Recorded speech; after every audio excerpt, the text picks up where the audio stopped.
विद्यार्थियों हम पढ़ रहे थे तृतीय पाठः, यानी कि अकारांत नपुंसकलिंग शब्द हम पढ़ रहे थे, उसका अध्ययन हम कर रहे थे और हमने देख लिया था, पढ़ लिया था पहले भाग में, क्या पढ़ लिया था, सामान्य परिचय, और दूसरे भाग में हमने पढ़ा था एकवचनस्य प्रयोगः, और आज तीसरे भाग में हम पढ़ने वाले हैं द्विवचनस्य प्रयोगः, द्विवचन का प्रयोग। तो आइए विद्यार्थियों कॉपी पेन साथ में लेके बैठिए और ध्यान से मेरे साथ पढ़ते चलिए।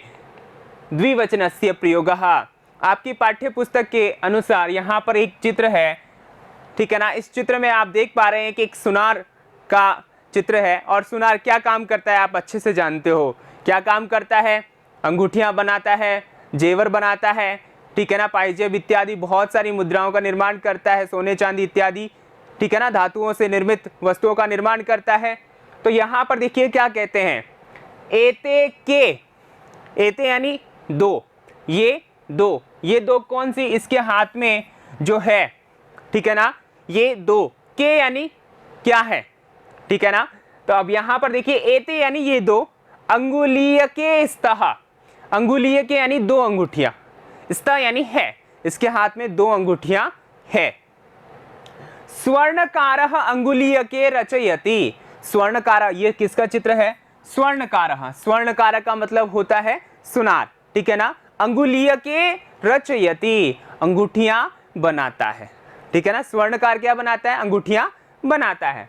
तो यहाँ पर देखिए एते का मतलब आपने देख ही लिया, ये दो, अंगुलीय के का मतलब होता है दो अंगूठियां, स्तः यानी है वचन में, स्वर्णकार यानी सुनार, और रचयत यानी बनाता है या निर्माण करता है, ठीक है विद्यार्थियों। अब यहाँ पर ये जो सारे शब्दार्थ हैं ये आपको अपनी नोटबुक में लिखना है और स्मरण रखना है, ताकि आप इसका अर्थ जब करें तो आसानी से कर पाएं, ठीक है विद्यार्थियों। आइए आगे चलते हैं। अब उदाहरण हम यानी अन्य उदाहरण के माध्यम से हमको समझना है कि परीक्षा में किस प्रकार से प्रश्न किए जा सकते हैं ना, ठीक है। देखिए यहाँ पर मुंह में पानी आ गया ना, किसका चित्र है, देख पा रहे हैं, आम का, ठीक है ना। तो अब यहाँ पर क्या कहेंगे हम, इनको फल कहेंगे ना। तो एते के, एते यानी ये दो, के यानी क्या है, ठीक है ना।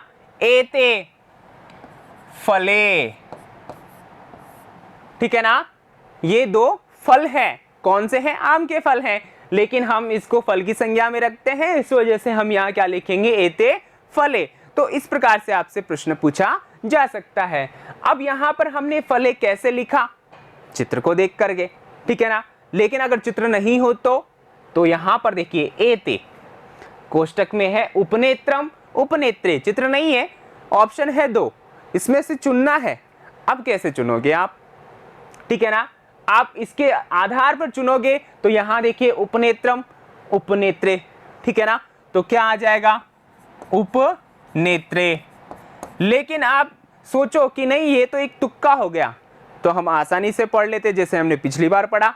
कैसे, देखिए हम बात करें एक वचनम, किसकी बात करें, एक वचनम की बात करें, तो हम एतत् शब्द क्या लेंगे, एतत् ही आएगा एक वचन में, तो नपुंसकलिंग की बात कर रहे हैं। द्विवचनम में बात करें, किसमें, द्विवचनम में बात करें तो क्या आएगा, एते। और अगर बहुवचनम में बात करें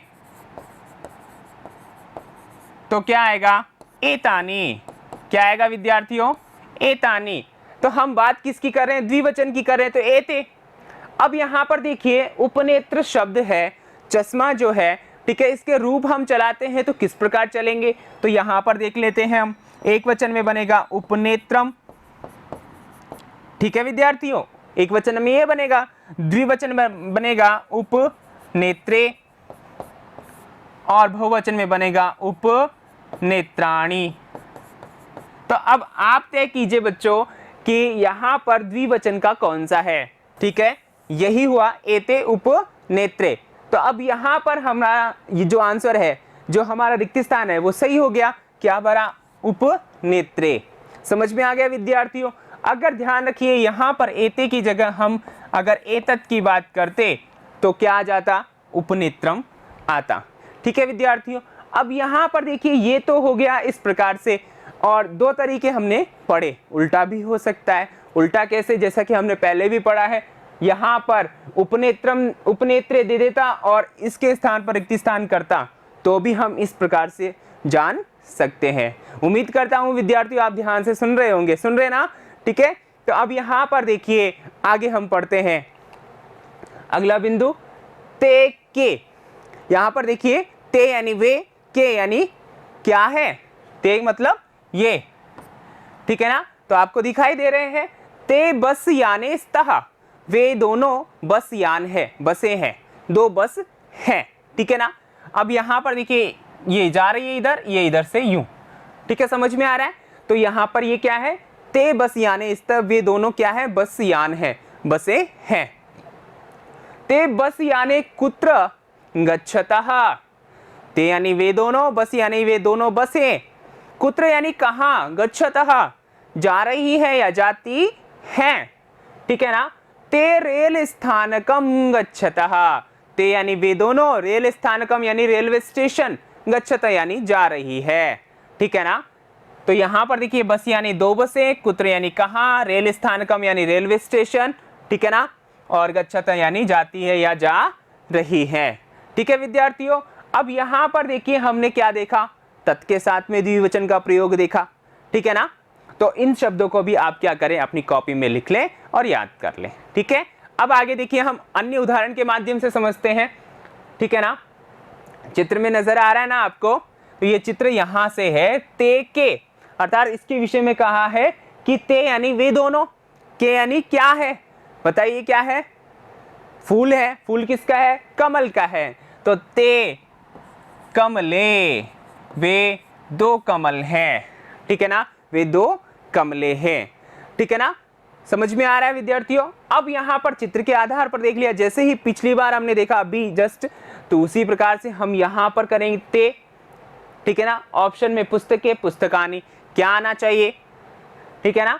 क्या आना चाहिए? पुस्तकें आना चाहिए ना, ठीक है ना? लेकिन कैसे पता करें? तो देखिए इसका भी वही तरीका है, एक वचनम, इसमें क्या हो जाएगा? तत्, इस प्रकार, ठीक है? और द्विवचनम, इसमें क्या हो जाएगा? ते, और बहुवचनम,